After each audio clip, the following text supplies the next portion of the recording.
ఇడ్లీ పిండి కాదండి, దోస పిండి కాదు. ప్యూర్ బియ్యం పిండితో చేసిన పునుగులండి. బయట క్రిస్పీగా, లోపల సాఫ్ట్‌గా చాలా క్రిస్పీగా ఉన్న పునుగులు చూపిస్తున్నానండి. 1 గ్లాస్ బియ్యం తీసుకున్నానండి. మామూలు ఏ రైస్ అయినా పర్లేదండి. రేషన్ బియ్యం అయినా పర్లేదు. బావుంటాయండి. చక్కగా వాటర్ ఏసి శుభ్రంగా కడుక్కొని ఒక 4 అవర్స్ నానబెట్టానండి. 2 అవర్స్ అయినా పర్లేదండి. 4 అవర్స్ నానబెట్టాను. పక్కన పెట్టుకున్నాను. ఖాళీని బట్టి చూసుకోండి. నానిన వెంటనే కడిగేసుకొని శుభ్రంగా దాంట్లో ఒక చిన్న అల్లం ముక్క, సాల్ట్ వేసి పిండి అలా పట్టుకున్నానండి. సేమ్ నేను చూపించినట్టుగా పట్టుకోవాలండి. పిండి గట్టిగా పట్టుకుంటే గట్టిగా వచ్చేస్తాయి. 2 బంగాళదుంపలు తీసుకొని పైన పొట్టు ఒలిసి అదిగోండి అలా పొట్టు ఒలుసుకొని చక్కగా తీసుకొని ఇప్పుడు అవి కూడా మిక్సీ పెట్టుకోవాలండి.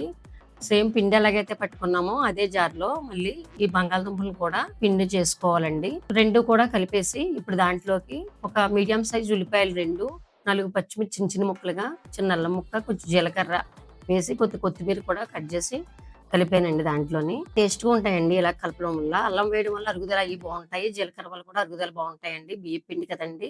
అందువల్ల. బ్యాటర్ ఎలాగుండాలంటే సేమ్ పిండంతా కూడా నేను చూపిస్తున్నాను కదండీ పునుగులు వేసేటట్లు అలాగుండాలండి. ఇప్పుడు కడాయి పెట్టి ఆయిల్ పోసి మరిగిన తర్వాత ఆయిల్ కాగిన తర్వాత ఇప్పుడు చూడండి చిన్న చిన్న పునుగులుగా వేస్తున్నానండి. చూడండి ఎంత చక్కగా వేగుతున్నాయో. స్టవ్‌ని మీడియంగానే పెట్టండి. లేకపోతే లోపల ఉడకవు కదండీ!